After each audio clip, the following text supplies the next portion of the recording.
Dieu, je me délivre. Vous marchez d'un tel pas qu'on a peine à vous suivre. Laissez ma bru, laissez, ne venez pas plus loin. Ce sont toutes façons dont je n'ai pas besoin. De ce que l'on vous doit envers vous, on s'acquitte.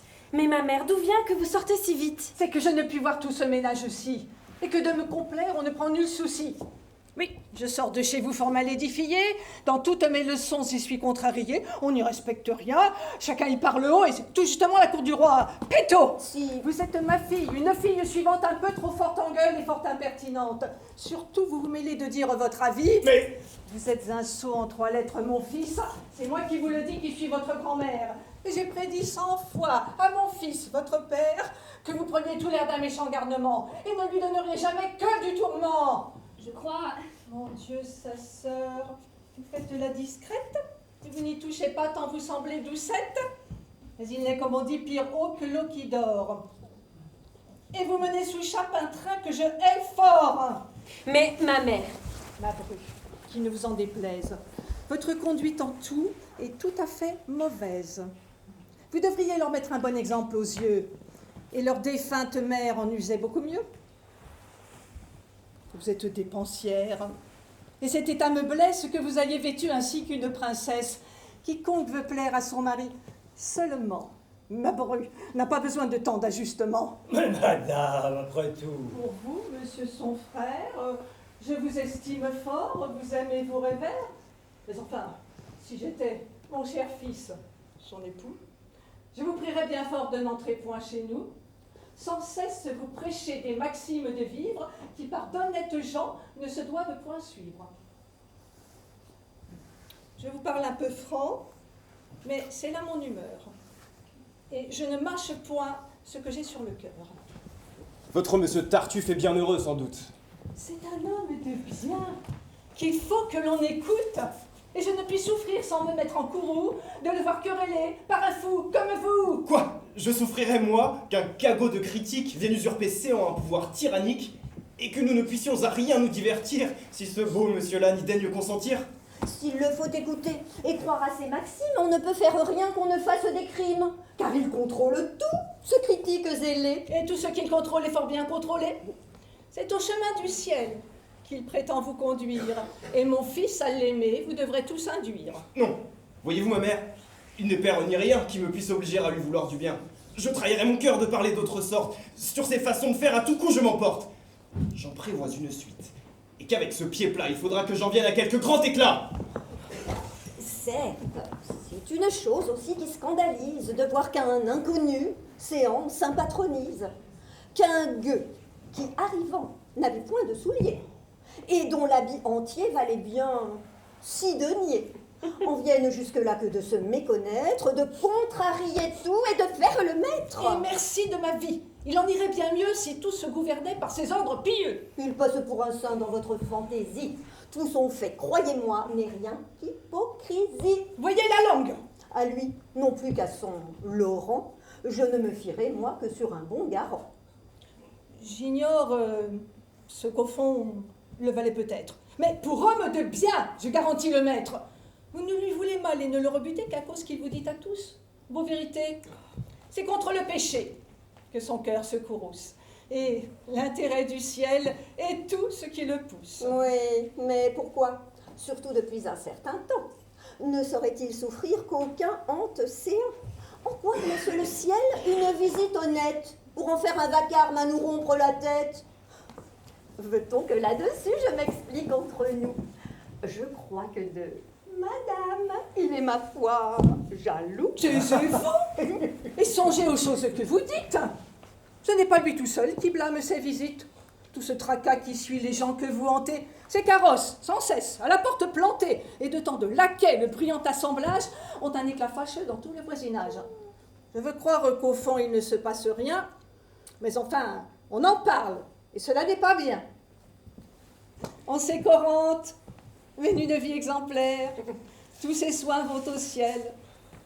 Or, j'ai su par des gens qu'elle condamne fort le train qui vient séant. Quel admirable exemple cette dame donne. Elle vit, il est vrai, en austère personne, mais l'âge Dans son âme a mis ce zèle ardent, et l'on sait qu'elle est prude à son corps défendant. Tant qu'elle a pu des cœurs attirer les hommages, elle a fort bien joui de tous ses avantages. Mais voyant de ses yeux tous les brillants baissés, au monde qui la quitte, elle veut renoncer, et du voile pompeux d'une haute sagesse, de ses attraits usés, déguise la faiblesse.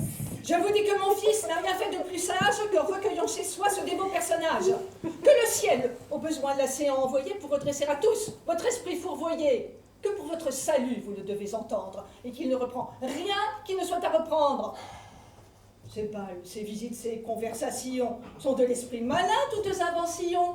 Là, jamais on n'entend de pieuses paroles. Ce sont propos oisifs, chansons et fariboles. Bien souvent, le prochain en a sa bonne part, et l'on y sait médire et du tiers et du quart.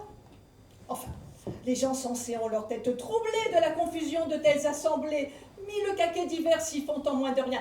Et comme l'autre jour, un docteur dit fort bien, c'est véritablement la tour de Babylone. Car chacun y babille, chacun y fanfaronne, et pour compter l'histoire où cela l'engagea. Voilà-t-il pas monsieur qui ricane déjà? Allez chercher vos fous qui vous donnent un rire récent. Adieu ma bru, je ne veux plus rien dire.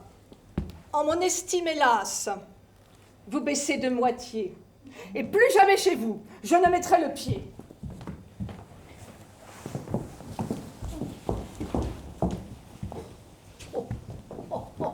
Comme elle ne sait pour rien contre nous échauffer, et que de son tartuffe elle le paraît coiffé. Oh, vraiment, tout cela n'est rien au prix du fils. Et si vous l'aviez vu, vous diriez c'est bien pis. Mais s'il fallait... Ah, mon frère. Bonjour. Je sortais, et j'ai joie à vous voir de retour. Hein. Dorine, mon beau-frère. Attendez, je vous prie, que je m'informe un peu des nouvelles d'ici. Tout s'est-il ces 2 jours passé de bonne sorte? Qu'est-ce qu'on fait, séant? Comment est-ce qu'on s'y porte? Madame eut avant-hier la fièvre, jusqu'au soir, avec un mal de tête étrange à concevoir. Et Tartuffe? Tartuffe, il se porte à merveille. Rose et gras, le teint frais, et la bouche vermeille. Le pauvre homme. Le soir, elle eut un grand dégoût, et ne put au souper toucher à rien du tout, tant ses douleurs de tête étaient encore cruelles. Et Tartuffe? Il soupa, lui tout seul, devant elle. Et fort dévotement, il mangea 2 perdrix, avec une moitié de gigot en hachis. Le pauvre homme. La nuit se passa tout entière, sans qu'elle pût fermer un moment la paupière. Des chaleurs l'empêchaient de pouvoir sommeiller. Et jusqu'au jour, près d'elle, il nous fallut veiller. Et Tartuffe? Pressé d'un sommeil agréable, il passa dans sa chambre, au sortir de la table. Et dans son lit bien chaud, il se mit tout soudain, où sans trouble il dormit jusqu'au lendemain. Le pauvre homme. À la fin, par nos raisons gagnées, elle se résolut à souffrir la saignée, et le soulagement suivit tout aussitôt. Et Tartuffe? Il reprit courage, comme il faut, et contre tous les maux fortifiant son âme, pour réparer le sang qu'avait perdu madame, but à son déjeuner 4 grands coups de vin. Le pauvre homme. Tous 2 se portent bien enfin, et je vais à madame annoncer par avance la part que vous prenez à sa convalescence. À votre nez, mon frère, elle se rit de vous. Sans avoir dessein de vous mettre en courroux, je vous dirai tout franc que c'est avec justice. A-t-on jamais parlé d'un semblable caprice? Et se peut-il qu'un homme en vienne chez vous avec toutes ces choses à vous, et qu'après avoir chez vous réparé sa misère, vous en veniez au point... Halte là, mon beau-frère. Vous ne connaissez pas celui dont vous parlez. Ah, je ne le connais pas, puisque vous le voulez. Mon frère... Mais enfin, pour savoir quel homme ce peut être... Mon frère, vous seriez charmé de le connaître, et vos ravissements ne prendraient point de fin. C'est un homme qui... Ah, un homme enfin, qui suit bien ses leçons, goûte une paix profonde, et comme du fumier regarde tout le monde. Oui, je deviens tout autre avec son entretien. Il m'enseigne à n'avoir affection pour rien. De toutes amitiés, il détache mon âme et je verrai mourir frères, enfants, mères et femmes que je m'en soucierai autant que de cela. Les sentiments humains, mon frère, que voilà. Enfin, le ciel me le fit retirer. Et depuis ce temps-là, tout semble prospérer. Je vois qu'il reprend tout. Et qu'à ma femme même, il prend pour mon honneur un intérêt extrême. Il m'avertit des gens qui lui font les yeux doux. Et plus que moi, 6 fois, il se montre jaloux. Mais vous ne croiriez point jusqu'où monte son zèle. Il s'impute à pécher la moindre bagatelle. Un rien presque suffit pour le scandaliser. Jusque-là qu'il se vint l'autre jour accusé d'avoir pris une puce en faisant sa prière et de l'avoir tué avec trop de colère. Parbleu, mon frère, vous êtes fou, que je crois. Avec de tels discours, vous moquez-vous de moi. Mais que prétendez-vous que tout ce badinage? Mon frère, ce discours sent le libertinage. Vous en êtes un peu dans votre âme entichée.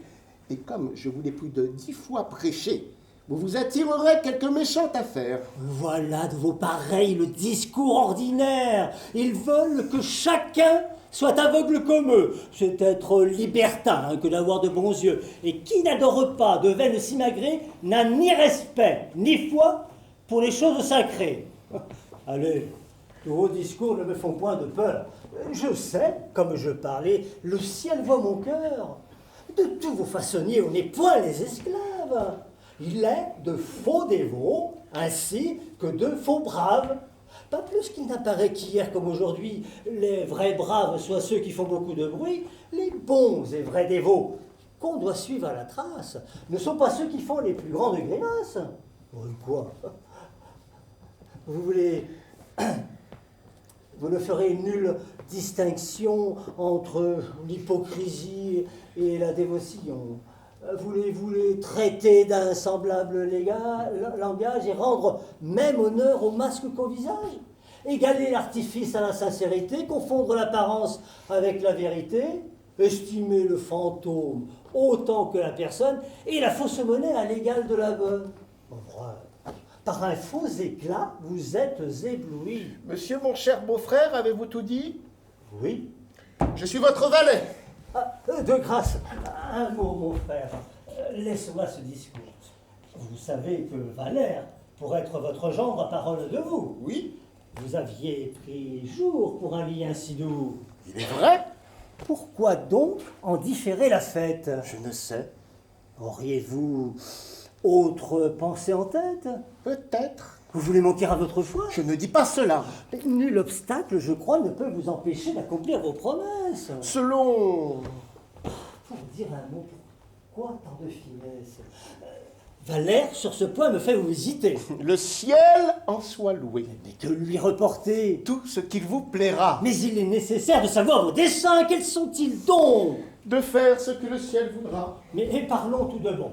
Valère, à votre foi. La tiendrez-vous ou non? Adieu. Pour son amour, je crains une disgrâce. Je dois l'avertir de tout ce qui se passe.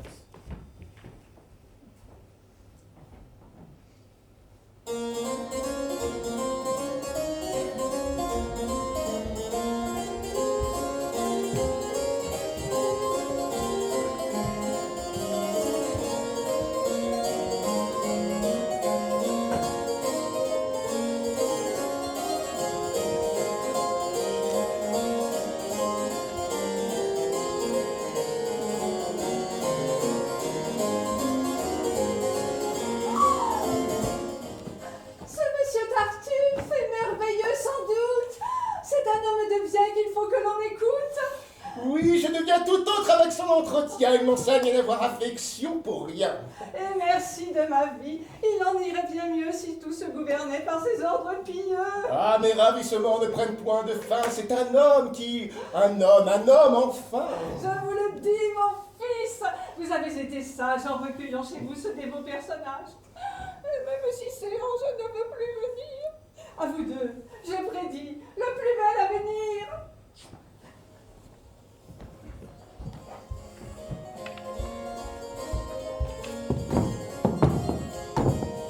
Maria, Mon père, approchez. J'ai de quoi vous parler en secret. que cherchez-vous? Je vois si quelqu'un n'est point là qui pourrait nous entendre. Car ce petit endroit est propre pour surprendre. Orsius, nous voilà bien.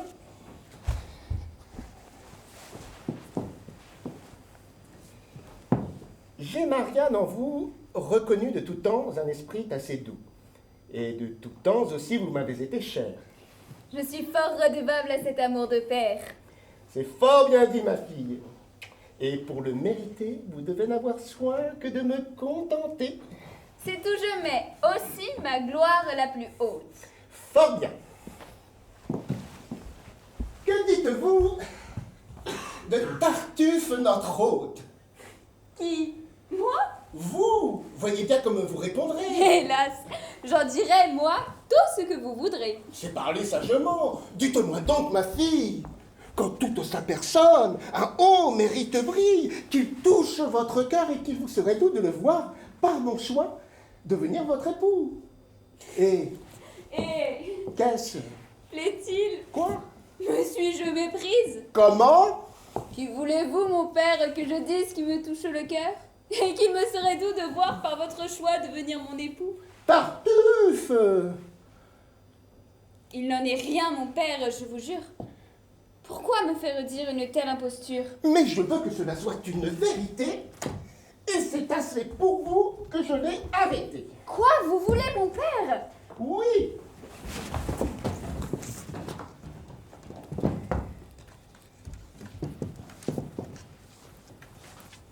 Je prétends, ma fille, unir à votre hymen Tartuffe à ma famille. Il sera votre époux. J'ai résolu cela. Et comme sur vos voeux, que faites-vous là? La curiosité qui vous presse est bien forte, mamie. Elle nous veut dire écouter de la sorte. Vraiment, je ne sais pas si c'est un bruit qui part de quelque conjecture ou d'un coup de hasard, mais de ce mariage, on m'a dit la nouvelle. Et j'ai traité cela de pure bagatelle. Quoi donc? La chose est-elle incroyable? À tel point que vous-même, monsieur, je ne vous en crois point. Je sais bien le moyen de vous le faire croire. Oui, oui, vous nous contez une plaisante histoire. Je compte justement ce qu'on verra dans peu. Chanson. Ce que je dis, ma fille, n'est point jeu. Allez, ne croyez point à monsieur votre père, il a rage. Je vous dis, Non, vous avez beau faire, on ne vous croira point. à la fin, mon courroux. Eh bien, nous vous croyons. Et c'est tant pis pour vous. Quoi se peut-il, monsieur, qu'avec l'air d'homme sage et cette large barbe au milieu du visage, vous soyez assez fou pour vouloir... Écoutez, vous allez presser en certaines privautés qui ne me plaisent point, je vous le dis, mamie. Parlons sans nous fâcher, monsieur, je vous supplie.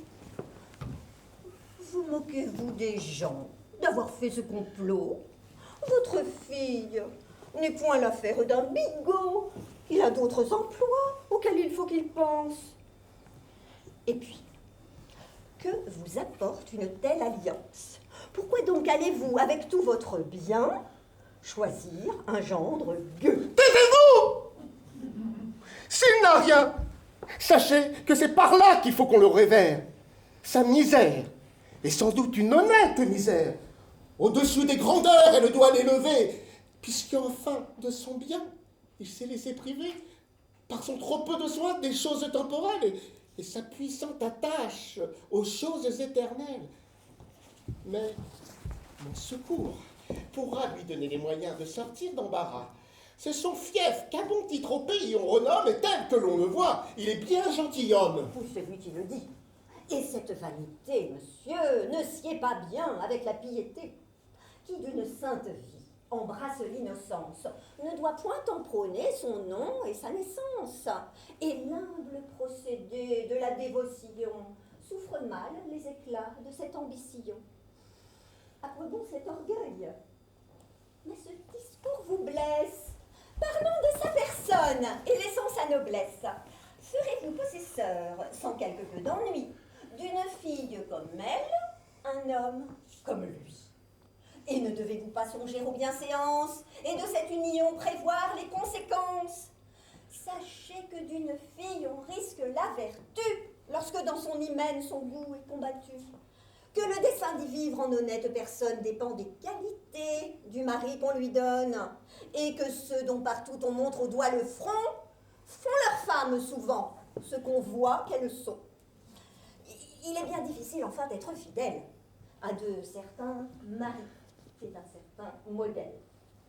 Et qui donne à sa fille un homme qu'elle hait et responsable au ciel des fautes qu'elle fait. Songez à quel péril votre dessein vous livre. Je vous dis qu'il me faut apprendre d'elle à vivre. Vous n'en feriez que mieux de suivre mes leçons. Ma fille, ne nous amusons point à ces chansons. Je sais ce qu'il vous faut et je suis votre père. J'avais donné pour vous ma parole à Valère. Mais outre qu'à jouer, on dit qu'il est enclin.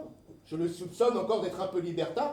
Je ne remarque point qu'il hante les églises. Voulez-vous qu'il y court à vos heures précises, comme ceux qui n'y vont que pour être aperçus? Je ne demande pas votre avis là-dessus.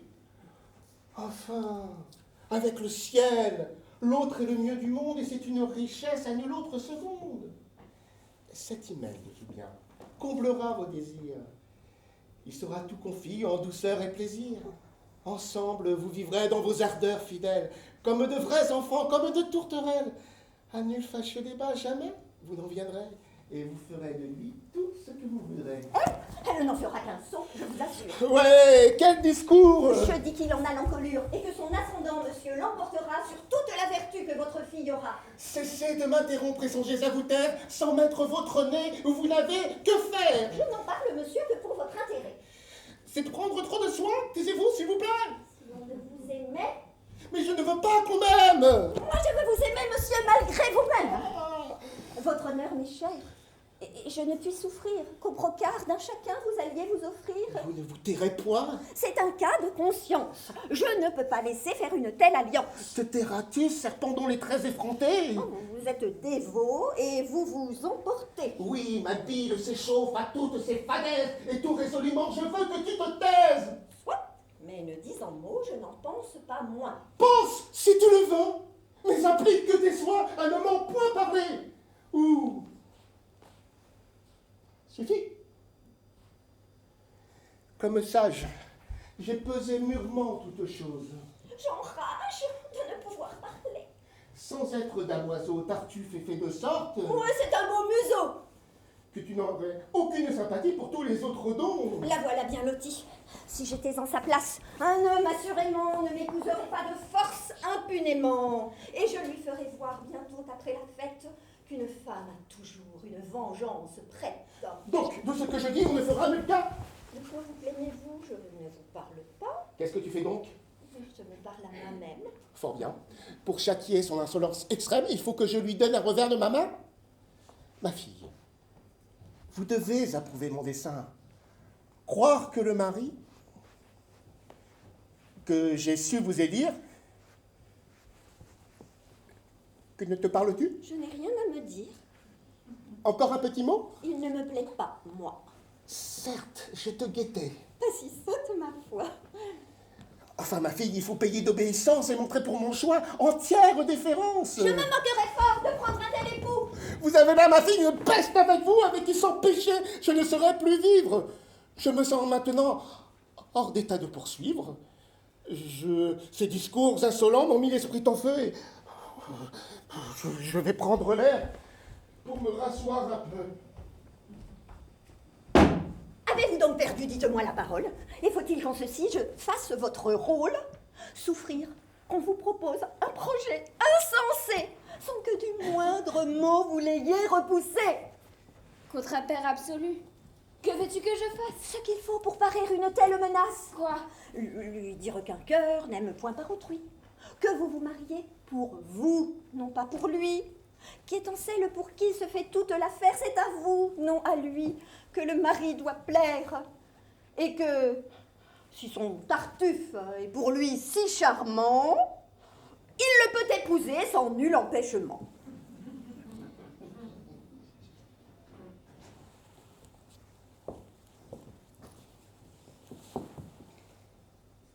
Un père, je l'avoue, a sur nous tant d'empire que je n'ai jamais eu la force de rien dire. Mais, raisonnons. Valère, fait pour vous des pas. L'aimez-vous, je vous prie, ou ne l'aimez-vous pas? Oh, quand vers mon amour, ton injustice est grande, Doré. Dois-tu faire cette demande?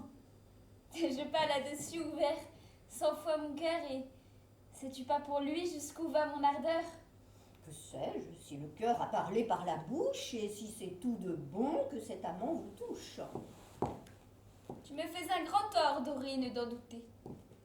Et mes vrais sentiments ont su trop éclater. Enfin, vous l'aimez donc? Oui, d'une ardeur extrême. Et selon l'apparence, il vous aime de même. Je le crois. Et tous deux brûlez également de vous voir mariés ensemble. Assurément. Sur cet autre union, quelle est donc votre attente? De me donner la mort si l'on me violente. Fort bien. C'est un recours où je ne songeais pas. Vous n'avez qu'à mourir pour sortir d'embarras. J'enrage lorsque j'entends ces sortes de langage. Mon Dieu, de quelle humeur, Dorine, tu te rends? Tu ne compatis point au déplaisir des gens. Je ne compatis point à qui dit des sornettes et dans l'occasion mollie comme vous faites. Mais que veux-tu? Si j'ai de la timidité. Mais l'amour dans un cœur veut de la fermeté. Mais n'en gardais-je pas pour les fées de Valère? Et n'est-ce pas à lui de m'obtenir d'un père? Mais quoi, si votre père est un bourru fieffé qui sait de son tartuffe entièrement coiffé et manque à l'union qui l'avait arrêté, la faute à votre amant doit-elle être imputée? Mais par un haut refus et d'éclatants mépris, ferais-je dans mon choix voir un cœur trop épris? Sortirais-je pour lui quelque éclat dont il brille, de la pudeur du sexe et du devoir de fille? Et veux-tu que mes feux par le monde étalés? Non, non, je ne veux rien. Je vois que vous voulez être à Monsieur Tartuffe. Et j'aurais, quand j'y pense, tort de vous détourner d'une telle alliance. Le parti de soi-même est fort avantageux. Quelle raison aurais-je à combattre vos vœux? Monsieur Tartuffe, oh, n'est-ce rien qu'on propose? Certes, Monsieur Tartuffe, à bien prendre la chose, n'est pas un homme, non, qui se mouche du pied, et ce n'est pas peu d'heure que d'être sa moitié. Tout le monde déjà de gloire le couronne, il est noble. Chez lui, bien fait de sa personne, il a l'oreille rouge et le teint bien fleuri. Vous vivrez trop contente avec un tel mari. Quelle allégresse répond de votre âme quand d'un époux si beau, vous verrez la femme. Oh, cesse, je te prie, un semblable discours. Et contre cette hymen, ouvre-moi du secours. Sans effet, je me rends et suis prête à tout faire. Non, il faut qu'une fille obéisse à son père. Voulut-il lui donner un singe pour époux? Votre sort est fort beau.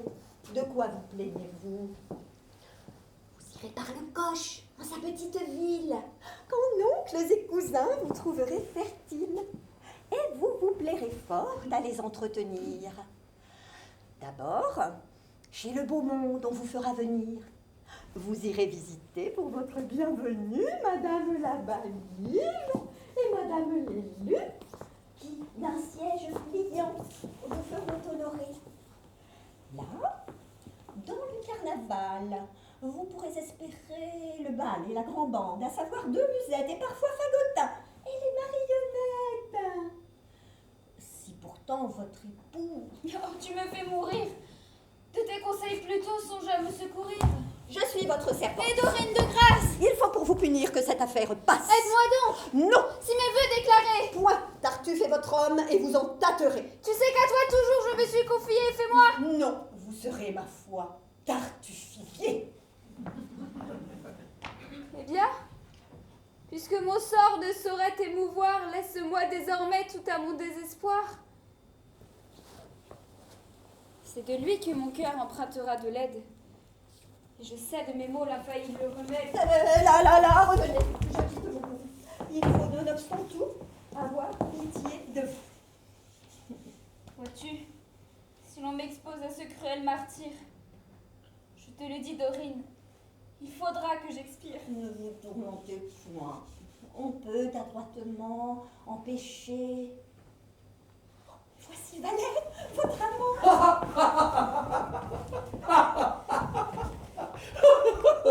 On vient de débiter madame de nouvelles que je ne savais pas et qui sans doute est belle. Quoi? Que vous épousez Tartuffe. Il est certain que mon père s'est mis en tête ce dessin. Votre père, madame? A changé de visée. La chose vient par lui de m'être proposée. Quoi? Sérieusement? Oui, sérieusement. Il s'est pour cette hymen déclaré hautement. Et quel est le dessin où votre âme s'arrête, madame? Je ne sais. La réponse est honnête. Vous ne savez? Non? Non. Que me conseillez-vous? Je vous conseille, moi, de prendre cet époux. Vous me le conseillez? Oui, Tout de bon. sans doute. Ah, le choix est glorieux, hein, et il vaut bien qu'on l'écoute. Eh bien, c'est un conseil, monsieur, que je reçois. Vous n'aurez pas grand-peine à le suivre, je crois. Plus qu'à le donner, n'en a souffert votre âme. Moi, je vous l'ai donné pour vous plaire, madame. Et moi, je le suivrai pour vous faire plaisir. Voyons ce qui pourra de tout cela sortir. C'est donc ainsi qu'on aime. Et c'était tromperie quand vous... Ne parlons point de cela, je vous prie. Vous m'avez dit tout franc que je dois accepter celui que pour époux on me veut présenter.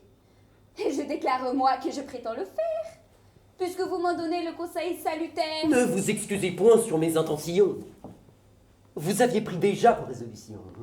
Et vous vous saisissez d'un prétexte frivole pour vous autoriser à manquer de parole. Il est vrai, c'est bien dit. Sans doute. Et votre cœur n'a jamais eu pour moi de véritable ardeur. Hélas, permis à vous d'avoir cette pensée. Oui, permis à moi. Mais mon âme offensée vous préviendra peut-être en un pareil dessein. Et je sais où porter et mes vœux et ma main. Ah, je n'en doute point. Et les ardeurs qu'excite le mérite. Mon Dieu, laissons là le mérite. J'en ai fort peu, sans doute, et vous en faites foi. Mais j'espère aux bontés qu'une autre aura pour moi. Et j'en sais de qui l'âme, à ma retraite ouverte, consentira sans honte à réparer ma perte. La perte n'est pas grande. Et de ce changement, vous vous consolerez assez facilement. J'y ferai mon possible. Et vous le pouvez croire. Un cœur qui nous oublie engage notre gloire. Il faut à l'oublier, mettre aussi tous nos soins. Si l'on en vient à bout, on doit le fendre, au moins. Et cette lâcheté jamais ne se pardonne de montrer de l'amour pour qui nous abandonne. Ce sentiment, sans doute, est noble et relevé. Fort bien. Et d'un chacun, il doit être approuvé. Et quoi? Vous voudriez qu'à jamais dans mon âme je gardasse pour vous les ardeurs de ma flamme? Et vous visse, à mes yeux, passer en d'autres bras sans mettre ailleurs un cœur dont vous ne voulez pas? Au contraire, pour moi, c'est ce que je souhaite. Et je voudrais déjà que la chose fût faite. Vous le voudriez? Oui. C'est assez m'insulter, madame, et de ce pas je vais vous contenter. Fort bien. Souvenez-vous au moins que c'est vous-même qui contraignez mon cœur à cet effort extrême, Oui. et que le dessein que mon âme conçoit n'est rien qu'à votre exemple. À mon exemple, soit. Suffit! Vous allez être à point nommé, servi. Tant mieux. Vous me voyez, c'est pour toute ma vie. À la bonne heure. Quoi? Ne m'appelez-vous pas? Moi? Vous rêvez? Eh bien, je poursuis donc mes pas. Adieu, madame. Adieu, monsieur. Vraiment, je pense que vous perdez l'esprit par cette extravagance. Et je vous ai laissé tout du long quereller pour voir où tout cela pourrait enfin aller. Oh là! Seigneur Valet! Et que veux-tu, Dorine? Venez ici. Non, le dépit me domine. Ne me détourne point de ce qu'elle a voulu. Arrêtez! Non, vois-tu, c'est un point résolu. Oh! Il se fera me voir. Ma présence le chasse. Et je ferai bien mieux de lui quitter la place. À l'autre. Où courez-vous? Laisse. Il faut revenir. Non, Dorine, en vain, tu veux me retenir. Je vois bien que ma vue est pour elle un supplice, et sans doute il vaut mieux que je l'en affranchisse. Diantre soit fait de vous! Écoutez donc un peu. Cessez ce badinage et venez ça, tous deux. Mais quel est ton dessein? Qu'est-ce que tu veux faire? Vous bien remettre ensemble et vous tirer d'affaire. Êtes-vous fou d'avoir un pareil démêlé? N'as-tu pas entendu comme elle m'a parlé? Êtes-vous folle, vous, de vous être emporté? Mais tu pas vu la chose? Et comme il m'a traité? Sottise des deux parts. Elle n'a d'autre soin que d'être À vous pour toujours, j'en réponds. Il n'a d'autre souci que d'être votre époux, j'en réponds sur ma vie. Pourquoi donc me donner un semblable conseil? Pourquoi m'en demander sur un sujet pareil? Vous êtes fous tous deux. Ça, la main, l'un et l'autre. Allons, vous. À quoi bon ma main? Allez, la vôtre. De quoi sert tout cela? Mon Dieu, vite avancez. Vous vous aimez tous deux plus que vous ne pensez.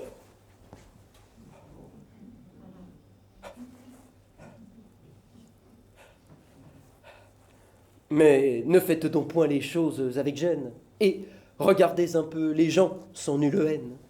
À vous dire le vrai, les amants sont bien fous. Oh ça, n'ai-je pas lieu de me plaindre de vous? Et pour n'en point mentir, n'êtes-vous pas méchant de vous plaire à me dire une chose affligeante? Mais vous, n'êtes-vous pas l'homme le plus ingrat? Pour une autre saison, laissons tout ce débat et songeons à parer ce fâcheux mariage. Dis-nous donc quel ressort il faut mettre en usage. Nous en ferons agir de toutes les façons. Votre père se moque et ce sont des chansons. Mais pour vous, il vaut mieux qu'à son extravagance, d'un doux consentement, vous prêtiez l'apparence. Afin qu'en cas d'alarme, il vous soit plus aisé de tirer en longueur cet hymen proposé. En attrapant du temps, à tout on remédie. Tantôt, vous payerez de quelque maladie qui viendra tout à coup et voudra des délais. Tantôt, vous payerez de présages mauvais. Vous aurez fait d'un mort la rencontre fâcheuse, cassé quelques miroirs ou songé d'eau bourbeuse. Mais pour mieux réussir, il est bon, ce me semble, qu'on ne vous trouve point tous deux parlant ensemble. Sortez. Et sans tarder, employez vos amis pour vous faire obtenir ce qu'on vous a promis. Nous allons réveiller les efforts du beau-frère et dans votre partie, jeter la belle-mère. Adieu.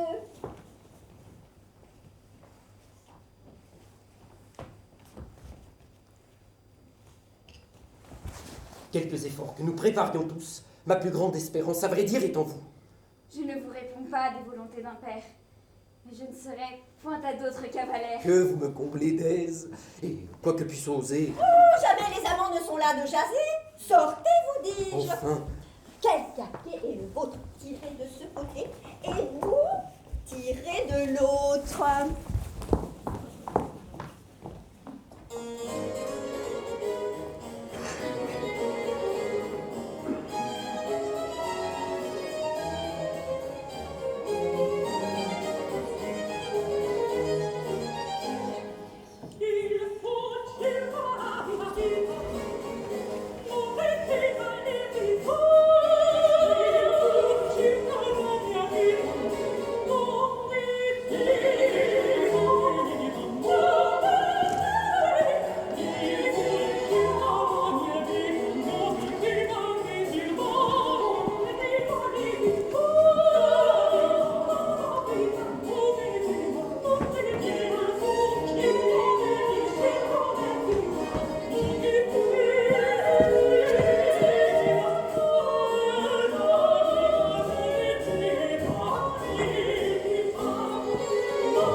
Que la foudre sur l'heure achève mes destins.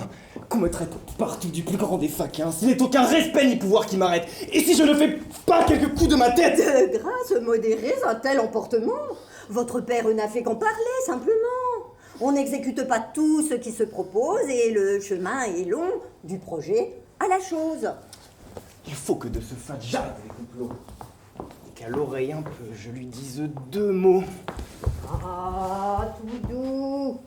Envers lui, comme envers votre père, laissez agir les soins de votre belle-mère. Sur l'esprit de Tartuffe, elle a quelque crédit. Il se rend complaisant à tout ce qu'elle dit et pourrait bien avoir douceur de cœur pour elle. Plût à Dieu qu'il fût vrai, la chose serait belle. Notre intérêt à tous la pousse à le mander. Sur l'hymen qui nous touche, elle veut le sonder, savoir ses sentiments et lui faire reconnaître Quel fâcheux démêlé il pourra faire naître, s'il faut qu'à ce dessein il prête quelque espoir.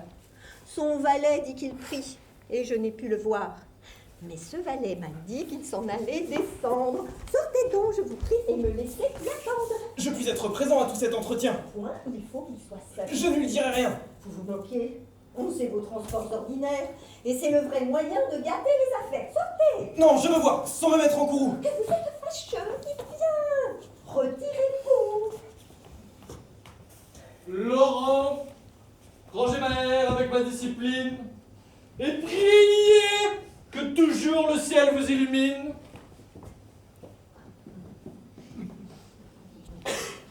Si l'on vient pour me voir, je vais aux prisonniers des aumônes que j'ai, partager les deniers. Que d'affectation et de forfanterie. Que voulez-vous? Vous dire Oh mon Dieu! Avant que de parler, prenez-moi ce mouchoir! comment? Couvrez ce sein que je ne saurais voir. Par de pareils objets, les âmes sont blessées. Cela fait venir de coupables pensées. Vous êtes donc bien tendre à la tentation, et la chair sur vos sens fait grande impression.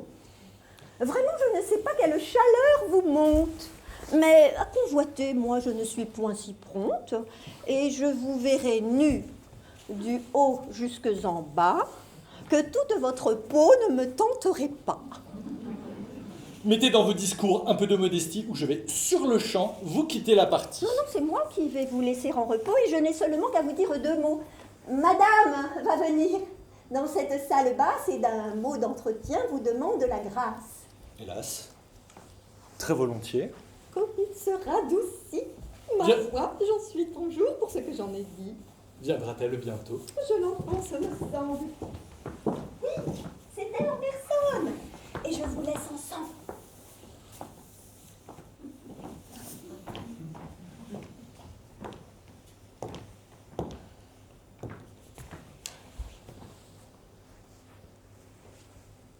Que le ciel, à jamais, par sa toute bonté, et de l'âme et du corps vous donne la santé et bénisse vos jours, ainsi que le désir le plus humble de ceux que son amour inspire. Je suis fort obligée à ce souhait pieux. Mais prenons une chaise, afin d'être un petit peu mieux.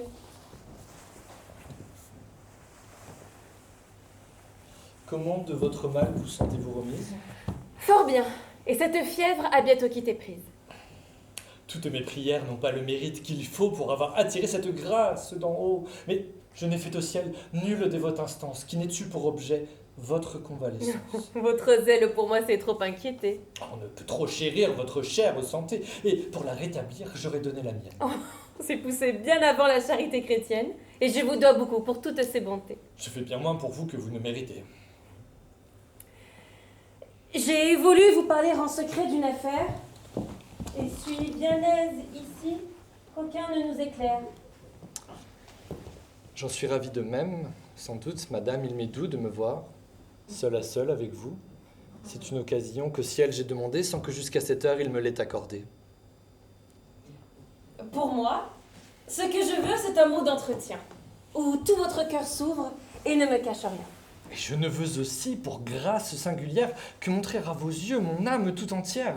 Et vous faire serment que les bruits que j'ai faits des visites qu'ici reçoivent vos attraits ne sont pas envers vous l'effet d'aucune haine, mais plutôt d'un transport de zèle et d'un pur mouvement qui m'entraîne. Je le prends bien aussi, et crois que mon salut vous donne ses soucis. Oui, madame, sans doute, et ma ferveur Oh, était... vous me serrez fort?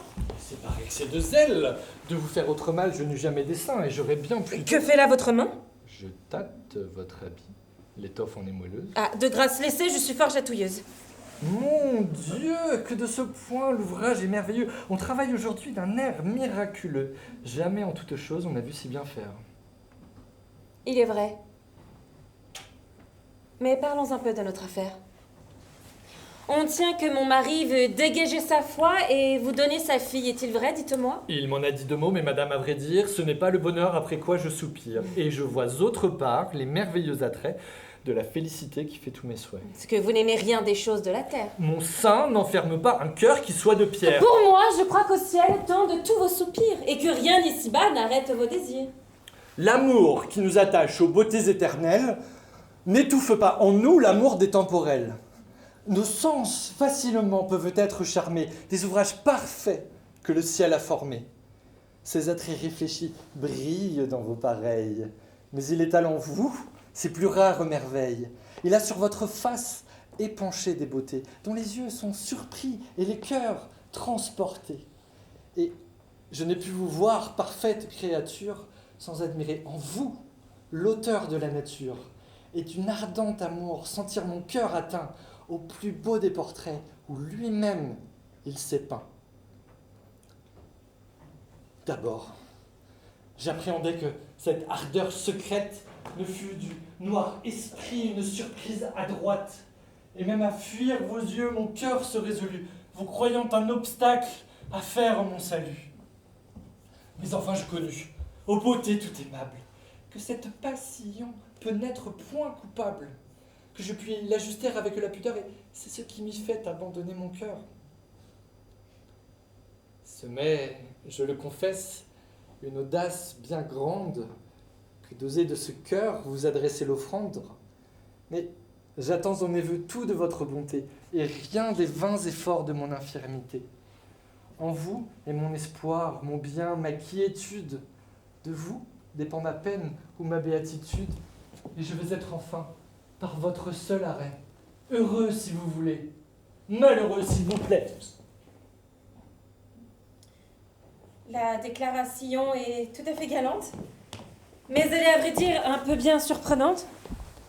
Vous deviez, ce me semble, armer mieux votre sein et raisonner un peu sur un pareil dessein. Un dévot comme vous, et que partout on nomme... Ah, pour être dévot, je n'en suis pas moins homme, mais lorsqu'on vient à voir vos célestes appâts, un cœur se laisse prendre et ne raisonne pas. Je sais qu'un tel discours de moi paraît étrange, mais madame, après tout, je ne suis pas un ange. Et si vous condamnez l'aveu que je vous fais, vous devez vous en prendre à vos charmants attraits. Dès que j'en vis briller la splendeur plus qu'humaine de mon intérieur, vous fûtes souveraine. De vos regards divins, l'ineffable douceur força la résistance où s'obstinait mon cœur. Elle surmonta tout, jeûne, prière, larmes, et tourna tous mes vœux du côté de vos charmes.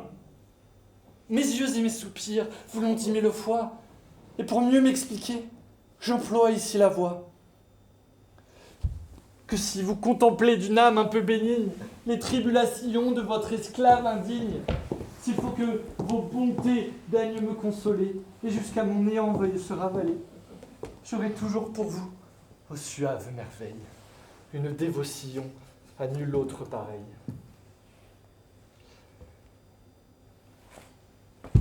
Votre honneur avec moi ne court point de hasard, et n'a nulle disgrâce à craindre de ma part. Tous ces galants de cour dont les femmes sont folles, sont bruyants dans leurs faits et vains dans leurs paroles, de leurs progrès sans cesse. On les voit se targuer, ils n'ont point de faveur qu'ils n'aillent divulguer. Et leur langue indiscrète, en qui l'on se confie, déshonore l'autel où leur cœur sacrifie. Mais les gens comme nous brûlent d'un feu discret, avec qui pour toujours on est sûr du secret. Le soin que nous prenons de notre renommée répond de toutes choses à la personne aimée. C'est en nous qu'on trouve, acceptant notre cœur, de l'amour sans scandale et du plaisir sans peur. Je vous écoute dire, et votre rhétorique en termes assez forts à mon âme s'explique. N'appréhendez-vous point que je ne sois d'humeur à dire à mon mari cette galante ardeur, et que le prompt avis d'un amour de la sorte ne pût bien altérer l'amitié qu'il vous porte? Je sais que vous avez trop de bénignité et que vous ferez grâce à ma témérité, que vous m'excuserez sur l'humaine faiblesse des violents transports d'un amour qui vous blesse, et considérerez, en regardant votre air, que l'on n'est pas aveugle et qu'un homme est de chair. D'autres prendraient cela d'autre façon, peut-être. Mais ma discrétion veut se faire reparaître. Je ne redirai point l'affaire à mon époux. Mais je veux en revanche une chose de vous. C'est de presser tout franc et sans nulle chicane l'union de Valère avec Marianne. Et... Non, madame, non. Ceci doit se répandre. J'étais en cet endroit d'où j'ai pu tout entendre. Et la bonté du ciel m'y semble avoir conduit pour confondre l'orgueil d'un traître qui nous nuit. pour m'ouvrir une voie à prendre la vengeance de son hypocrisie et de son insolence, à détromper mon père et lui mettre en plein jour l'âme d'un scélérat qui vous parle d'amour. Non, Damis, il suffit qu'il se rende plus sage et tâche à mériter la grâce où je m'engage. Puisque je l'ai promis, ne m'en dédite pas. Ce n'est point mon humeur de faire des éclats. Une femme se rit de sottises pareilles, et jamais d'un mari n'en trouble les oreilles. Vous avez vos raisons pour en user ainsi. Et pour faire autrement, j'ai les miennes aussi. Le vouloir épargner est une raillerie, et l'insolent orgueil de sa cagoterie n'a triomphé que trop de mon juste courroux, et que trop excité de désordre chez nous.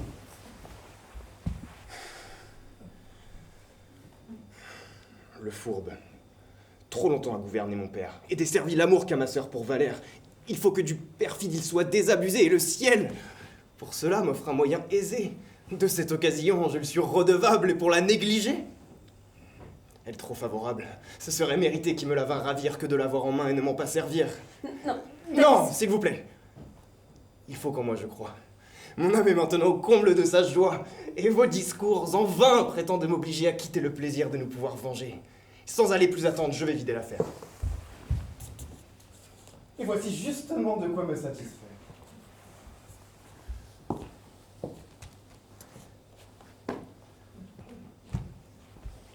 Nous allons régaler, mon père, votre abord, d'un incident tout frais, qui vous surprendra fort. Vous êtes bien payé de toutes vos caresses, et monsieur, d'un beau prix, reconnaît vos tendresses. Son grand zèle pour vous vient de se déclarer. Il ne va pas à moins qu'à vous déshonorer. Je l'ai surpris là, qui faisait à madame l'injurieux aveu d'une coupable flamme. Elle est d'une humeur douce et son cœur trop discret. Vous voulez à toute force en garder le secret, mais je ne puis flatter une telle impudence et crois que vous la taire et vous faire une offense.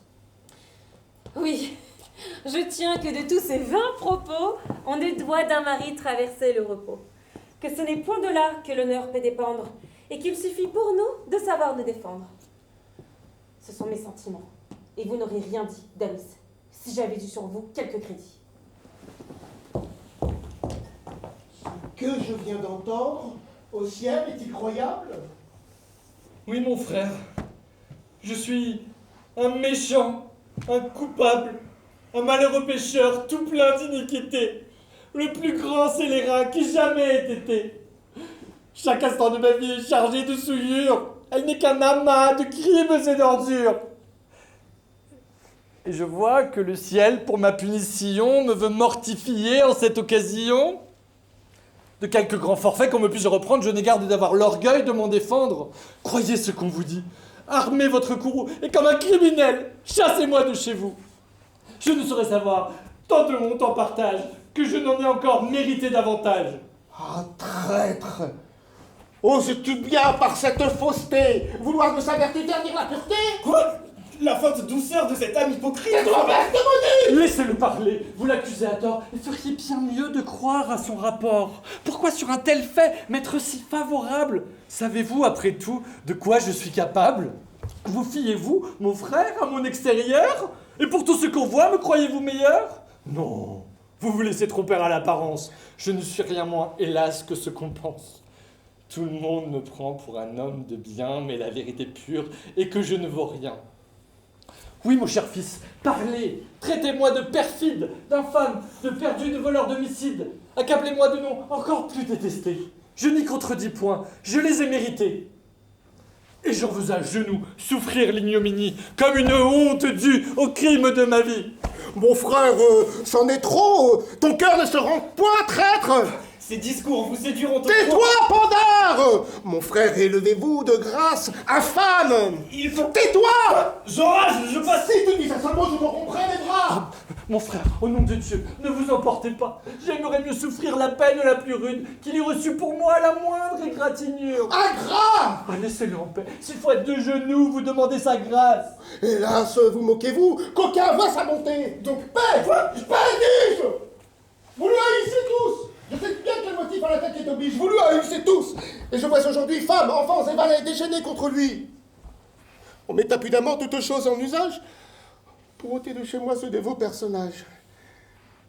Mais plus on fait d'efforts afin de le bannir, plus j'en veux employer, à l'y mieux retenir. Et je vais me hâter de lui donner ma fille pour confondre l'orgueil de toute ma famille. À recevoir sa fille, on pense l'obliger. Oui, traître. Et dès ce soir, pour vous faire enrager, je vous brave tous et vous ferai connaître qu'il faut qu'on m'obéisse et que je suis le maître. Allons, qu'à l'instant fripon, qu'on se rétracte et qu'à l'instant fripon se jette à ses pieds pour demander pardon. Qui, moi? De ce fripon qui, par ses impostures... Ah, tu résistes, gueux? Et lui dit des injures? Un bâton. Un bâton. Ne me retenez pas. Suffit que de ma maison, on sorte de ce pas. Et que d'y revenir, on n'est jamais l'audace. Oui, je sortirai, mais... Vite, quittons la place. Je te prive, Panda, de ma succession. Et te donne de plus ma malédiction. Offenser de la sorte une sainte personne. Au ciel, pardonne-lui la douleur qu'il me donne. Si vous pouviez savoir avec quel déplaisir je vois qu'envers mon frère, on tâche à me noircir. Le seul pensée de cette ingratitude fait souffrir à mon âme un supplice si rude. L'horreur que j'en conçois, j'ai le cœur si serré que je ne puis parler et crois que j'en mourrais. Coquin! Je me repens que ma main t'ait fait grâce et ne dis pas la mort assommée sur la place! Remettez-vous, mon frère, ne vous fâchez pas. Rompons le cours de ces fâcheux débats. Je regarde, séant, quel grand trouble j'apporte, et crois qu'il est besoin, mon frère, que j'en sorte. Comment vous moquez-vous? On m'y est! Et je vois qu'on cherche à vous donner des soupçons de ma foi! Qu'importe! Voyez-vous que mon cœur les écoute? On ne manquera pas de poursuivre sans douter. Ces mêmes rapports qu'ici vous rejetez peut-être une autre fois seront-ils écoutés? Non, mon frère, jamais! Ah, mon frère! Une femme aisément d'un mari peut bien surprendre l'âme. Non, non. Laissez-moi vite, en m'éloignant d'ici, leur ôter tout sujet de m'attaquer ainsi. Non! Vous demeurerez! Il y va de ma vie. Eh bien, il faudra donc que je me mortifie. Pourtant, si vous vouliez... Ah, soit. N'en parlons plus. Mais je sais comme il faut en user là-dessus. L'honneur est délicat et l'amitié m'engage à prévenir les bruits et les sujets d'ombrage. Je fuirai votre épouse et vous ne me verrez... Non! En dépit de tous, vous la fréquenterez. Faire enrager le monde est ma plus grande joie. Et je veux qu'avec elle, à toute heure, on vous voit. Ce n'est pas tout encore. Pour les mieux braver tous, je ne veux point avoir d'autre héritier que vous. Et j'irai dès demain, en fort bonne manière, vous faire de mon bien donation entière. Un franc et bon ami que pour gendre je prends, mais bien plus cher que fils, que femme et que parents. N'accepterez-vous pas ce que je vous propose? La volonté du ciel soit faite en toutes choses.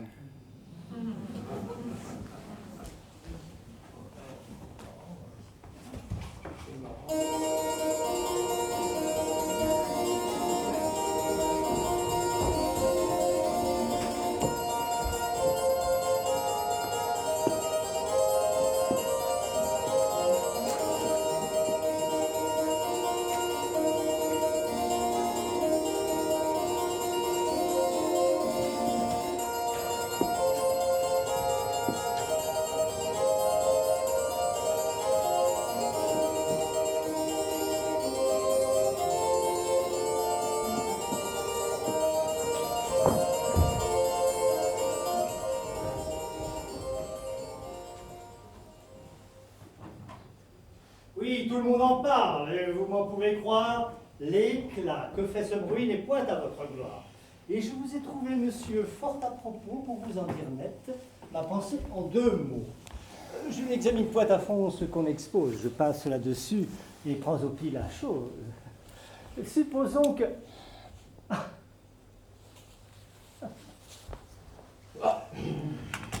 que la vis n'en est pas bien usée et que ce soit à tort quand vous êtes accusé. N'est-il pas d'un chrétien de pardonner l'offense et d'éteindre en son cœur tout désir de vengeance? Et devez-vous souffrir pour votre démêlé que du logis d'un père, un fils soit exilé? Je vous le dis encore, et parle avec franchise. Il n'est petit ni grand qui ne s'en scandalise. Et si vous m'en croyez, vous pacifierez tout et ne pousserez point les affaires à bout. Sacrifiez à Dieu toute votre colère et remettez le Fils en grâce avec le Père. Hélas, je le voudrais quant à moi de bon cœur. Je ne garde pour lui, monsieur, aucune aigreur. Je lui pardonne tout, de rien je ne le blâme, et voudrais le servir du meilleur de mon âme. Mais l'intérêt du ciel n'y saurait consentir, et s'il rentre séant, c'est à moi d'en sortir. Après son action qui n'eut jamais d'égal, le commerce entre nous porterait du scandale. Dieu sait ce que d'abord tout le monde en croirait, à pure politique on me l'imputerait, et l'on dirait partout que me sentant coupable, je feins pour qui m'accuse un zèle charitable, que mon cœur l'appréhende et veut le ménager pour le pouvoir sous-main, au silence, engagé. Vous nous payez ici, monsieur, d'excuses colorées. Et toutes vos raisons sont trop tirées. Des intérêts du ciel, pourquoi vous chargez-vous? Pour punir le coupable a-t-il besoin de vous? Laissez-lui donc prendre le soin de ses vengeances. Ne songez qu'au pardon qu'il prescrit des offenses. Et ne regardez point aux jugements humains quand vous suivez du ciel les ordres souverains. Quoi? Le faible intérêt de ce qu'on pourra croire d'une bonne action empêchera la gloire? Non, non, faisons toujours ce que le ciel prescrit et d'aucun autre soin ne nous brouillons l'esprit. Je vous ai déjà dit que mon cœur lui pardonne et se faire, monsieur, ce que le ciel ordonne. Mais après, le scandale et la fronde aujourd'hui, le ciel n'ordonne pas que je vive avec lui. Et vous ordonne-t-il, monsieur, d'ouvrir l'oreille à ce qu'un pur caprice à son père conseille, et d'accepter le don qui vous est fait d'un bien, où le droit vous oblige à ne prétendre en rien? Ceux qui me connaîtront n'auront pas la pensée que ce soit un effet d'une âme intéressée. Tous les biens de ce monde ont pour moi peu d'appât. De leur éclat trompeur, je ne m'éblouis pas. Mais si je me résous à recevoir du Père cette donation qu'il voudra bien me faire, ce n'est à dire vrai que parce que je crains que tout ce bien ne tombe en de méchantes mains et qu'il ne trouve des gens qui l'ayant en partage en fassent dans le monde un criminel usage et ne s'en servent pas, ainsi que j'ai des saints pour la gloire du ciel et le bien du prochain. Monsieur, n'ayez pas ces délicates craintes qui d'injustes héritiers peuvent causer les plaintes. Souffrez, sans vous vouloir embarrasser de rien, qu'il soit à ses périls possesseur de son bien. J'admire seulement que sans confusion, vous en ayez souffert la proposition. Car enfin, le vrai zèle a-t-il quelques maximes qui montrent à dépouiller l'héritier légitime? Et s'il faut que le ciel, dans votre cœur, ait mis un invincible obstacle à vivre avec d'amis, ne vaudrait-il pas mieux qu'en personne discrète vous fissiez de séant une honnête retraite, que de souffrir ainsi, contre toute raison, qu'on enchasse pour vous le fils de la maison? Croyez-moi, c'est donné de votre prud'homme, monsieur. Mais, monsieur, 3 heures aux ennemis, certain de voir qui me demande là-haut. Et vous m'excuserez de vous quitter si tôt. Ah, De grâce, avec nous. Employez-vous pour elle, monsieur. Son âme souffre une douleur mortelle. Et l'accord que son père a conclu pour ce soir l'a fait à tout moment entrer en désespoir. Il va venir. Joignons nos efforts, je vous prie, et tâchons d'ébranler, de force ou d'industrie, ce malheureux dessein qui nous a tous troublés. Ah, je me réjouis de vous voir assemblés. Je porte en ce contrat de quoi vous faire rire, et vous savez déjà ce que cela veut dire. Mon père, au nom du ciel qui connaît ma douleur et par tout ce qui peut émouvoir votre cœur, relâchez-vous un peu des droits de la naissance et dispensez mes vœux de cette obéissance. Ne me réduisez point par cette dure loi jusqu'à me plaindre au ciel de ce que je vous dois. C'est cette vie, hélas, que vous m'avez donnée. Ne me la rendez pas, mon père infortuné. Si, contre un doux espoir que j'avais pu former, vous me défendez d'être à ce que j'ose aimer. Au moins, par vos bontés, qu'à vos genoux j'implore, sauvez-moi du tourment d'être à ce que j'abhorre. Et ne me portez point à quelque désespoir en vous servant sur moi de tout votre pouvoir. Allons, mon cœur, point de faiblesse humaine. Vos tendresses pour lui ne me font point de peine. Faites-les éclater. Donnez-lui votre bien. Et si ce n'est assez, joignez-y tout le mien. J'y consens de bon cœur et je vous l'abandonne. Mais au moins, n'allez pas jusque à ma personne. Et souffrez qu'un couvent dans les austérités use les tristes jours que le ciel m'a comptés. Ah, voilà justement de mes religieuses, lorsqu'un père combat leurs flammes amoureuses. Debout. Plus votre cœur répugne à l'accepter, plus ce sera pour vous matière à mériter. Mortifiez vos sens avec ce mariage et ne me rompez pas la tête davantage. Taisez-vous, vous, parlez à votre écho. Je vous défends tout net, n'osez dire un seul mot. Si, par quelques conseils, vous souffrez qu'en répondre. Mon frère, vos conseils sont les meilleurs du monde, ils sont bien raisonnés, et j'en fais un grand cas, mais vous trouverez bon que je n'en use pas. À voir ce que je vois, je ne sais plus que dire. Et votre aveuglement fait que je vous admire. C'est être bien coiffé, bien prévenu de lui que de nous démentir sur le fait d'aujourd'hui. Je suis votre valet, mais crois les apparences. Pour mon fripon de fils, je sais vos complaisances, et vous avez eu peur de le désavouer du tour qu'à ce pauvre homme il a voulu jouer. Vous étiez trop tranquille, enfin, pour être cru. Vous aurez paru d'autres manières émues. Est-ce qu'au simple aveu d'un amoureux transport, il faut que notre honneur se gendarme si fort? Et ne peut-on répondre à tout ce qui le touche que le feu dans les yeux et l'injure à la bouche? Pour moi, de tels propos, je me ris simplement. Et l'éclat là-dessus ne me plaît nullement. J'aime qu'avec douceur, nous nous montrions sages. Et n'y suis point du tout pour ces prudes sauvages dont l'honneur est armé de griffes et de dents et veut au moindre mot défigurer les gens. Me préserve le ciel d'une telle sagesse.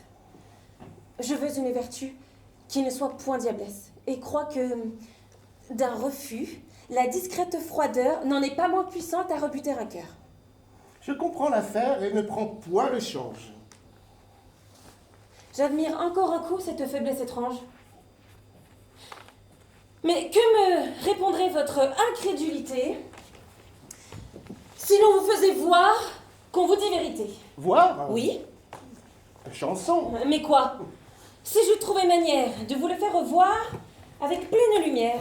Contes en l'air. Quel homme! Au moins répondez-moi. Je ne vous parle pas de nous ajouter foi, mais supposons ici que d'un lieu qu'on peut prendre, on vous fit clairement tout voir et tout entendre. Que diriez-vous alors de votre homme de bien? Je dirais que... Je ne dirais rien, car cela ne se peut. L'erreur trop longtemps dure, et c'est trop condamner ma bouche d'imposture. Il faut que par plaisir, et sans aller plus loin, de tout ce qu'on vous dit, je vous fasse témoin. Soit, je vous pense au mot. Nous verrons votre adresse et comment vous pourrez remplir cette promesse. Faites-le moi venir. Son esprit est rusé, et peut-être à surprendre, il sera malaisé. Non, on est aisément dupé par ce qu'on aime, et l'amour-propre engage à se tromper soi-même. Faites-le moi descendre. Et vous, retirez-vous. Approchons cette table, et vous mettez dessous. Comment? Vous bien cacher est un point nécessaire. Pourquoi sur cette table? Mon Dieu, laissez faire. J'ai mon dessin en tête et vous en jugerez. Mettez-vous là, vous dis-je. Et quand vous y serez, gardez qu'on ne vous voie et qu'on ne vous entende. Je confesse qu'ici ma complaisance est grande. Mais de votre entreprise, il faut vous voir sortir. Vous n'aurez que, je crois, rien à me repartir. Au moins, je vais toucher une étrange matière. Ne vous scandalisez en aucune manière. Quoi que je puisse dire, il doit m'être permis. Et c'est pour vous convaincre, ainsi que j'ai promis. Je vais par des douceurs, puisque j'y suis réduite, faire tomber le masque à cette âme hypocrite. Flatter de son amour les désirs effrontés et donner un champ libre à ses témérités. Comme c'est pour vous seul et pour mieux le confondre, que mon âme, à ses vœux, va feindre de répondre. J'aurai lieu de cesser dès que vous vous rendrez. Et les choses n'iront que jusqu'où vous voudrez. C'est à vous d'arrêter son ardeur insensée quand vous croirez l'affaire à ses avant poussés. D'épargner votre femme et de me n'exposer qu'à ce qu'il vous faudra pour vous désabuser. Ce sont vos intérêts, vous en serez le maître. Et l'on vient, tenez-vous et gardez de paraître. On m'a dit qu'en ce lieu, vous me vouliez parler. Oh oui. Et l'on a des secrets à vous y révéler. Mais tirez cette porte avant qu'on vous les dise et regardez partout, de crainte de surprise.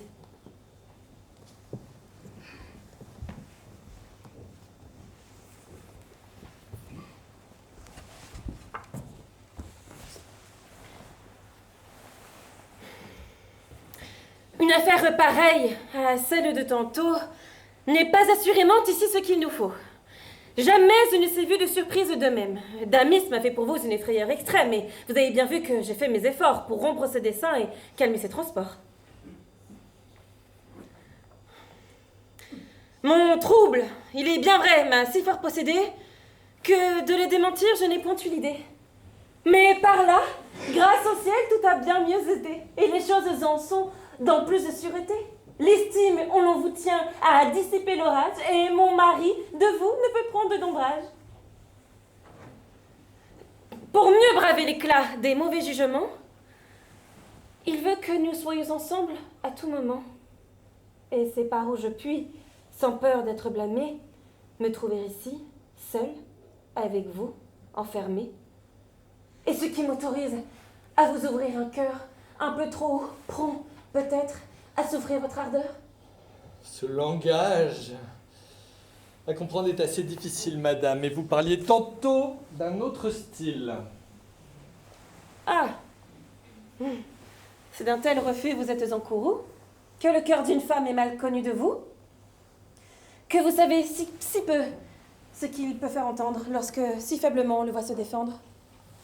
Toujours notre pudeur combat dans ces moments ce qu'on peut nous donner de tendres sentiments. Quelques raisons qu'on trouve à l'amour qui nous dompte, on trouve à l'avouer toujours un peu de honte. On s'en défend d'abord, mais de l'air qu'on s'y prend, on fait connaître assez que notre cœur se rend. Qu'à nos vœux, par honneur, notre bouche s'oppose, et que de tels refus promettent toutes choses. C'est vous faire sans doute un assez libre aveu, et sur notre pudeur me ménager bien peu, mais puisque la parole, enfin, en est lâchée, à retenir Damis me serais-je attachée? Aurais-je, je vous prie, avec tant de douceur, écouté tout au long l'offre de votre cœur? Aurais-je pris la chose ainsi qu'on m'a vu faire, si l'offre de ce cœur n'eût eu de quoi me plaire, et lorsque j'ai voulu moi-même vous forcer à refuser l'hymen qu'on venait d'annoncer? Qu'est-ce que cette instance a dû vous faire entendre?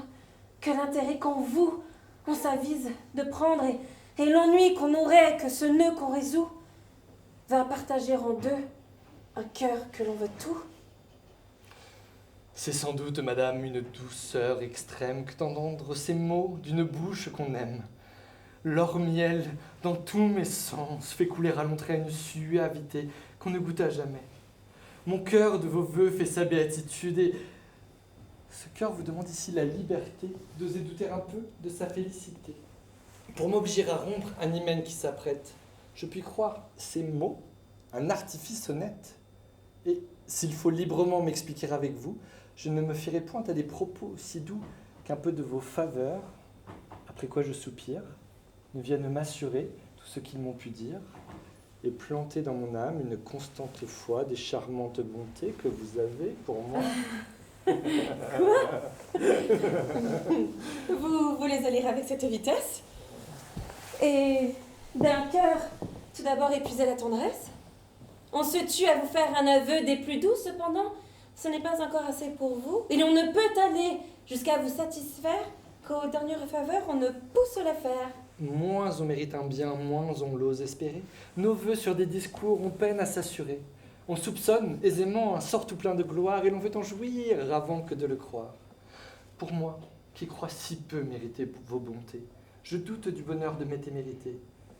Et je ne croirai rien que vous n'ayez, madame, par des réalités, su convaincre ma flamme. Mon Dieu, que votre amour en vrai tyran agit, et qu'on la trouble étrange, il me jette l'esprit, que sur les cœurs il prend un furieux empire, et qu'avec violence il veut ce qu'il désire. Quoi? De votre poursuite, on ne peut se parer, et vous ne donnez pas le temps de respirer? C'est-il bien de tenir une rigueur si grande, de vouloir s'encarter les choses qu'on demande, et d'abuser ainsi, par vos efforts pressants, du faible que pour vous, vous voyez qu'on est gens? Mais si vous voyez, C'est un bel hommage. Pourquoi m'en refuser d'assurer témoignage? Mais comment consentir à tout ce que vous voulez? Ces enfants, c'est le ciel, dont toujours vous parlez. Si ce n'est que le ciel qu'à vivez on oppose, le vers un tel obstacle est pour moi peu de choses, et cela ne doit pas retenir votre cœur. Mais comment consentir à tout ce que vous voulez? Ces enfants, c'est le ciel. Je puis vous dissiper ces craintes ridicules, madame, et je sais l'art de lever les scrupules. Le ciel défend de vrai certains consentements, mais on trouve avec lui des accommodements. Selon divers besoins, il est une science de rectifier le mal de l'action avec la pureté de notre intention. De ces secrets, madame, on saura vous instruire. Vous n'avez seulement qu'à vous laisser conduire. Contentez mon désir, et n'ayez point d'effroi. Je vous réponds de tout, et prends le mal sur moi. Vous toussez fort, madame. Oui, je suis au supplice. Vous plaît-il un morceau de ce jus de réglisse? C'est un rime obstiné, sans doute. Et je vois bien que tous les jus du monde, ici, ne feront rien. Cela certes est fâcheux. Oui, plus qu'on ne peut dire. Enfin, votre scrupule est facile à détruire. Vous êtes assuré ici d'un plein secret. Le mal n'est jamais que dans l'éclat qu'on fait. Et ce n'est pas pécher que pécher en silence. Le scandale du monde est ce qui fait l'offense. Enfin, je vois qu'il faut se résoudre à céder, qu'il faut que je consente à vous tout accorder, et qu'à moins de cela, je ne dois point prétendre qu'on puisse être content et qu'on veuille se rendre. Sans doute, il est fâcheux d'en venir jusque-là, et c'est bien malgré moi que j'ai franchi cela. Mais puisque l'on s'obstine à m'y vouloir réduire, puisqu'on ne veut point croire à tout ce qu'on peut dire, et qu'on veut des témoins qui soient plus convaincants, il faut bien s'y résoudre et contenter les gens. Si ce consentement porte en soi quelque offense, tant pis pour qui me force à cette violence. La faute, assurément, n'en doit pas être à moi. Oui, madame, on s'en charge. Et la chose de soi... Ouvrez un peu la porte. Je vous prie, et voyez si mon mari n'est point dans cette galerie. Qu'est-il besoin du soin pour lui que vous prenez? C'est un homme entre nous à mener par le nez. De tous nos entretiens, il est pour faire gloire. Et je l'ai mis au point de voir tout, sans rien croire. Et n'importe. Sortez, je vous prie un moment, et partout là, dehors, voyez exactement.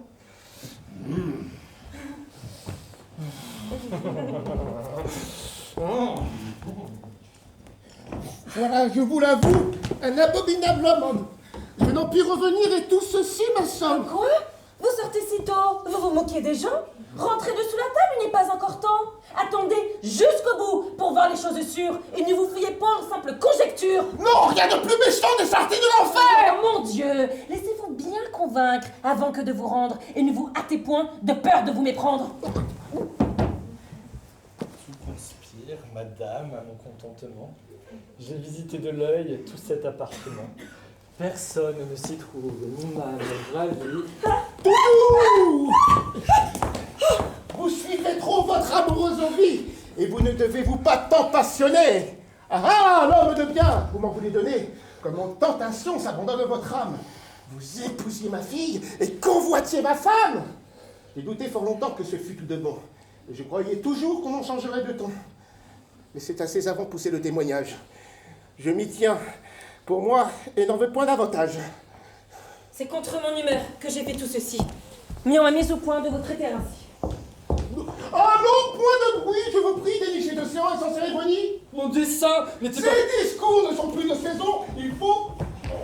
Pour ce marchand, sortir de la maison.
voyez votre erreur.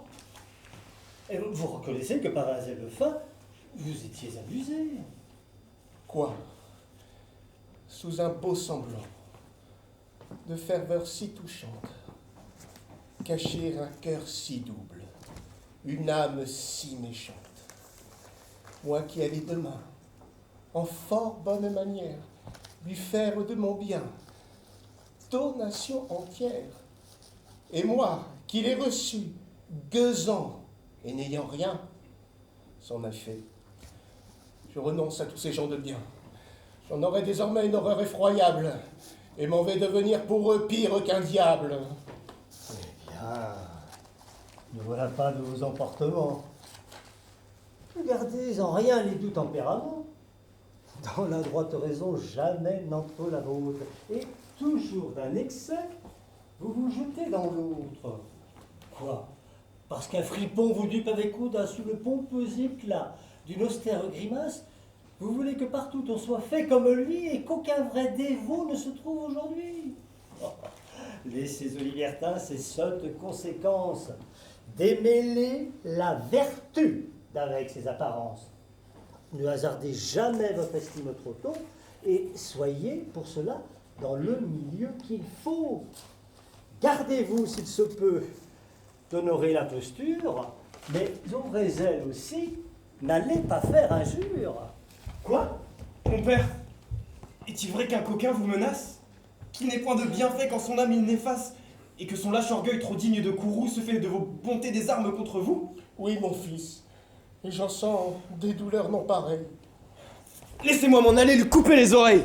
Contre son insolence, on ne doit point faiblir. C'est à moi tout d'un coup de vous en affranchir. Et pour sortir d'affaire, il faut que je l'assomme. Voilà, tout justement. Parlez en vrai jeune homme. Modérez, s'il vous plaît, ces transports éclatants. Qu'est-ce? J'apprends ici de terribles mystères. Ce sont des nouveautés dont mes yeux sont témoins. Et vous voyez le prix dont sont payés mes soins. Je recueille avec zèle un homme en sa misère. Je le loge et le tiens comme mon propre frère.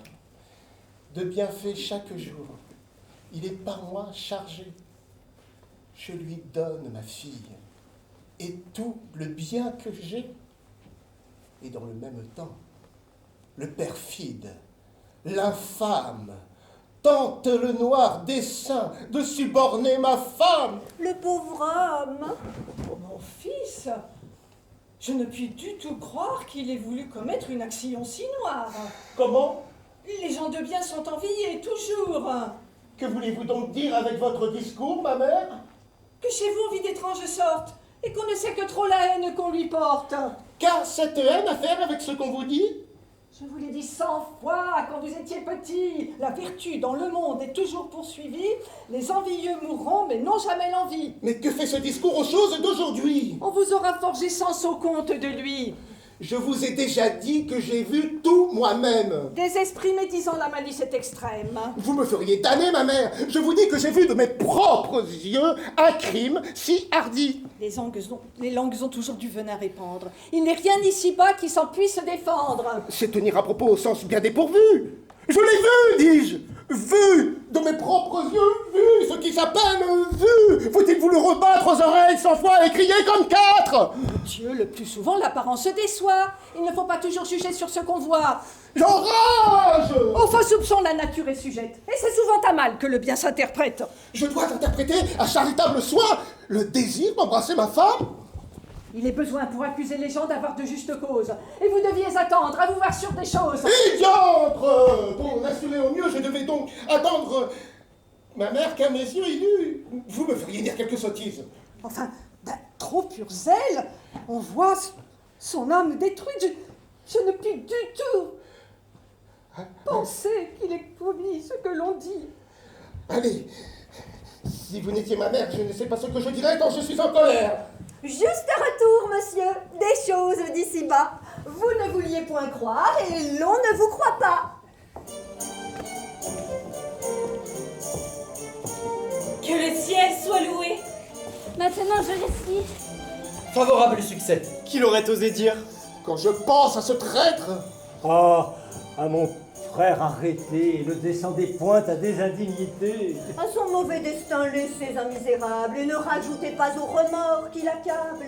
Souhaitez bien plutôt que son cœur, en ce jour, au sein de la vertu, fasse un heureux retour.